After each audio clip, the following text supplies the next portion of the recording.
What's up, middle, high school, and college students? I know you hate planning, but what's up? My name is Seth with SethPerler.com. I'm an executive function coach in Boulder, Colorado, and I help students navigate this thing called education. And I know you hate planning, but I know you hate planners. I know you hate writing down a plan. I know you want to keep it in your head, but I'm telling you, from somebody who has grown up struggling with ADD, ADHD, and planners in school and stuff like this, and someone who works day in and day out with middle, high school, and college students who have a lot of missings, incompletes, late work, blah, blah, blah. Um, People who always say to me, I work with a lot of students who say, I hate planners, I don't like planning, I don't want to plan, I don't want a planner, I lost my planner, I don't need a planner, I can keep it in my head, yada, yada.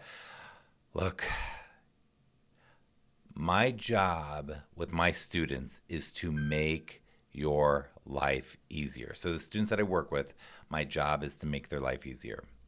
And I know you don't want to plan. And I know that a lot of students really think that it is something that they don't need to do.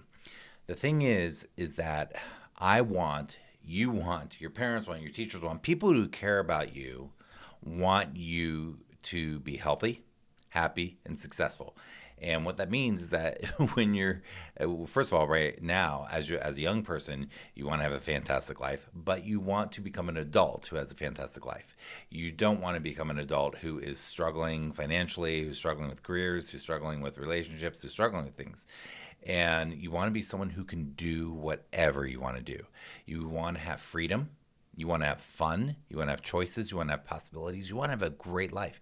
You do not want to have a mediocre adulthood, and you certainly don't want to have a bad or rough life or, a lot of really struggling circumstances as an adult.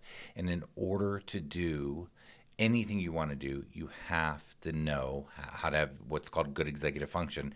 And one of those things means that you have to know how to plan. And I want to explain something about the brain, the mind of somebody who struggles with executive function, like somebody like me, somebody like you, somebody like the students that I work with, compared to the mind of somebody who has naturally good executive function. Here's the thing that a lot of people don't understand. When you and I try to get stuff done that we want to get done to accomplish a goal, whether it's schoolwork or writing a paper or studying or organizing or whether it's something like starting up a business or doing a hobby or learning an instrument or anything. When we are trying to get something done, what happens with you and I is our brain is very sort of chaotic and random, and we know we have to get stuff done, but we don't have a structure to it. And what ends up happening is we try to get stuff done. We may even get our homework done or our papers written or our studying done or whatever. But what ends up happening is that a lot of our energy, a lot of our efforts bleed out into the ether, into nothingness. In other words, we waste a lot of time. We waste a lot of energy randomly and chaotically trying to get stuff done without a plan. People who have good executive function, who are highly organized naturally, who this stuff comes easy to them. That is not me, and that is not you. People where it comes to them very easily, they create a plan, whether it's written or online or in their brain. Usually they write it out somehow.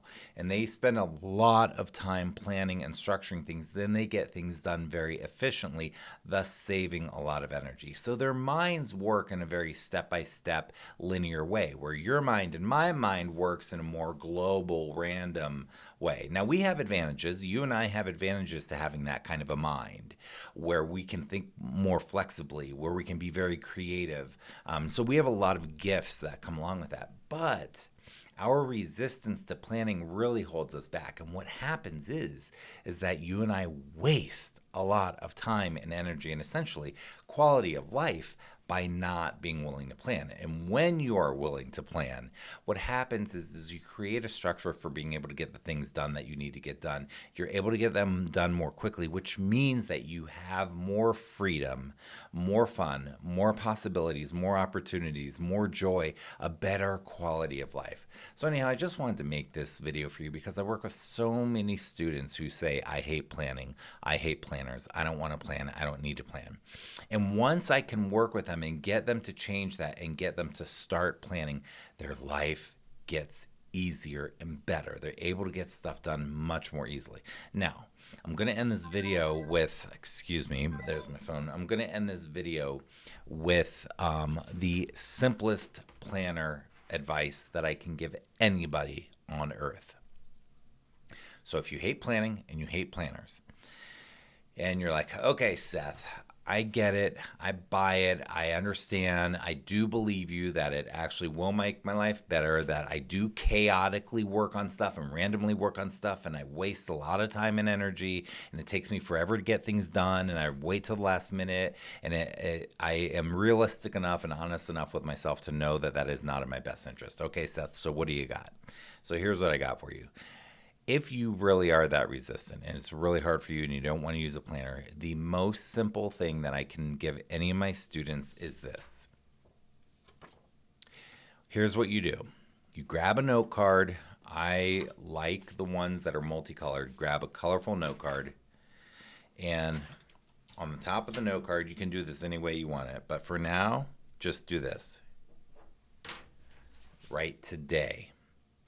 Every time a teacher or something comes in your mind that has to be done, every time a teacher says something or something has to be done, just jot it in the card, then crumple it up and stick it in your pocket.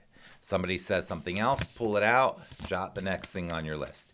Get it out of your head. Do not use your head for planning. Use this for planning, okay? If you don't want to use a planner and you don't want to use your phone or anything, at least use this for planning. Get everything onto this card. Each day you start a new card. You transfer the stuff from the day before onto the new card, and each day start a new card with a list of the important things that need to be done. That is the most basic planning that you can ever do. Do not use this. You want to use your brain, your mind for creativity, for joking around with people, for communication, for thinking interesting thoughts, for learning, for things that matter to you. You don't want to use this to plan. Use this to plan. Get it out of your head and onto something like this. Then we can get more advanced planning techniques later on. But for now, if you're that resistant, at least track your things on something like this so that you can track the responsibilities that you need to get done. This will help you. I've done this with a lot of students. Now, this is not the end all be all. This is not the goal. The goal with this really is to trick yourself into getting into a habit of doing some planning and then developing. It's a massive skill. Planning is a skill, just like guitar is a skill. Like there are many, many skills with guitar. The planning is a very complex skill, believe it or not. But at least you're starting, and you're starting to plant the seed for it. So if I can just tell you, please, if you think you hate planning or hate planners, let go of that mindset and change the way you think about it and start to say, you know what, I don't hate planning. It's just not my favorite thing. But I realize there's value in it, and I realize it will give me two things: more freedom and more fun in my life, thus having a better quality of life and helping me to achieve my goals better. So I am willing to do at least some planning and to get started, and then I can get better and better and better at it as the months go by, so that I can become someone who has a really good skill for planning, so I can really accomplish my goals, my dreams, my hopes for my life. So anyhow, I hope that helps you. Again, my name is Seth with SethPerler.com. I'm an executive function coach based out of Boulder, Colorado, and I help students navigate this thing called education. Have a great day. I will see you soon.